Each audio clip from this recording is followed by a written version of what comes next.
Begitulah awan nano setia melindungi diri tika panas mencoba menggores pipi dan bibirmu. Itulah dia lagu Awan Nano.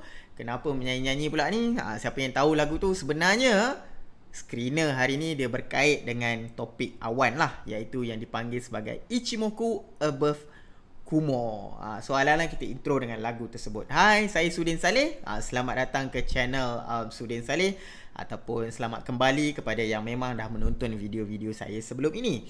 Okey, screener yang kita nak bincangkan hari ni diberi nama Ichimoku Above Kumo. Okey, kita intro sedikit lah apa yang dikatakan dengan Ichimoku, apa yang dikatakan dengan Kumo. Okey, saya klik satu saham yang ada dekat dalam ni. Okey, so Ichimoku ataupun Ichimoku Kinko Hyo tu sebenarnya adalah satu indikator yang ada dalam saham. Rupanya sebegini. Okey, let's say kalau saya tak on, ataupun saya padamkan dulu. Kalau yang tak tahu macam mana nak cari dia, klik di dalam indikator ni. So anda cari Ichimoku Cloud. So kita klik kat sini dan keluar. So it's very simple. Nampak complicated, nampak sophisticated, dan of course formula yang kita nak derive Ichimoku ni memang sangat complicated juga. Tapi hari ni kita tak fokus kepada teori Ichimoku as a whole, tapi kita nak bincang tentang penggunaan. So kalau nak belajar tentang Ichimoku secara mendalam, boleh datang kelas Technical Analysis Advanced air saham. Ada topik Ichimoku yang kita bincang dalam tu lah. Hari ni kita nak fokus kepada penggunaan saja. So secara ringkasnya, okay, kita akan nampak ni macam awan-awan ni. Awan ni lah yang dipanggil sebagai Kumo. Jadi secara penggunaan yang simple, kalaulah harga saham tu sekarang berada di atas awan, di atas Kumo ni, di atas awan, so dia dianggap trendnya, momentumnya memang tengah ada. Saham tu memang dikatakan uptrend. Dan uptrend dia kalau di atas awan ni dikatakan macam intact lah, macam steady. So kalaulah harga saham tu berada di sini, di bawah awan ni, di bawah awan ni awan, harga saham kat sini, so tu maksudnya saham tu memang downtrend. Saham tu memang, kalau dari segi technical, trader yang suka saham-saham yang untuk dia trade, downtrend ni tidak ramai yang tak gemar lah. Jadi ada yang gunakan Kumo ni untuk melihat saham tu uptrend ataupun downtrend. So ini adalah cara lain sebenarnya yang menggunakan untuk melihat saham tu uptrend ataupun downtrend. So kalaulah harga saham tu di area sini, macam kat sini dia di bawah awan kan, awan kat atas, dia di bawah awan.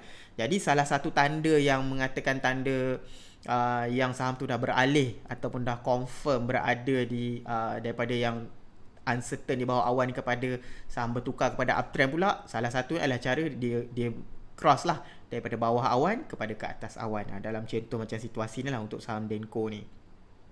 Jadi dia di atas awan.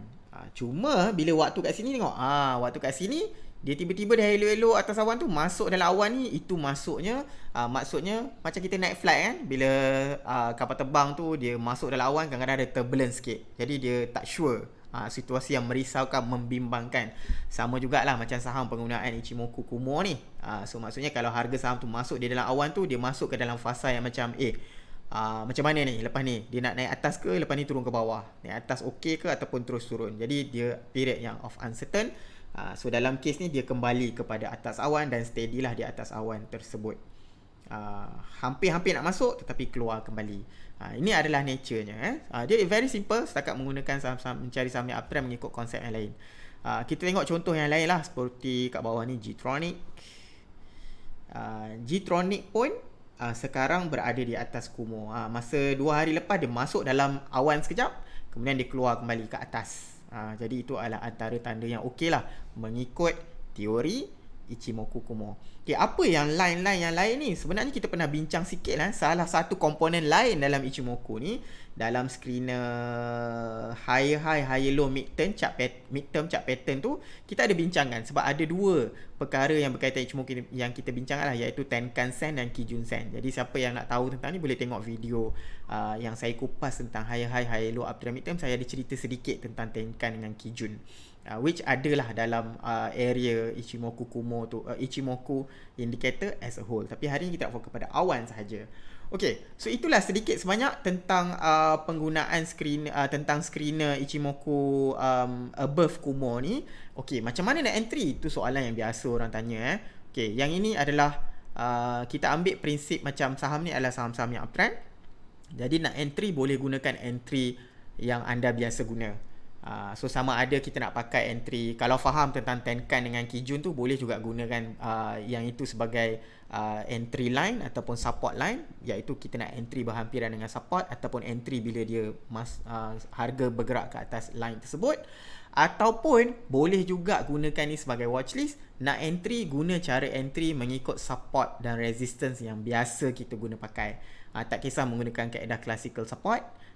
So yang itu pun ada juga saya pernah kupaskan satu video tentang cara membuat trading plan, ataupun ada juga video mengenai support dan resistance. Anda boleh tengok tu lah kalau tak pasti. Okey, itu sedikit sebanyak tentang penerangan screener Ichimoku Above Kumo. Kita tak cerita lagi. Ini adalah nama-nama saham, simple, straightforward. Dan ini adalah harga terkini saham tersebut.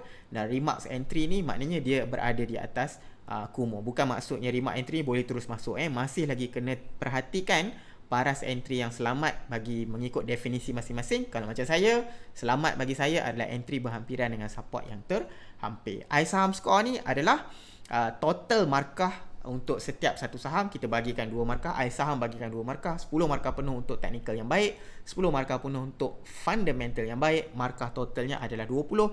Yang ini untuk orang nak buat pemilihan. Dia kata pilihan ada banyak, jadi dia nak scan lah yang mana secara overallnya saham tu dia anggap agak okey mengikut definisi FA dan TA yang baik. Okey, itu sedikit sebanyak penerangan tentang Ichimoku Above Kumo.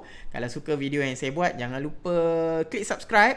Dan terima kasih kerana menonton. Kalau ada soalan, jangan lupa tanya di ruangan komen. Jumpa lagi dalam video yang lain. Terima kasih.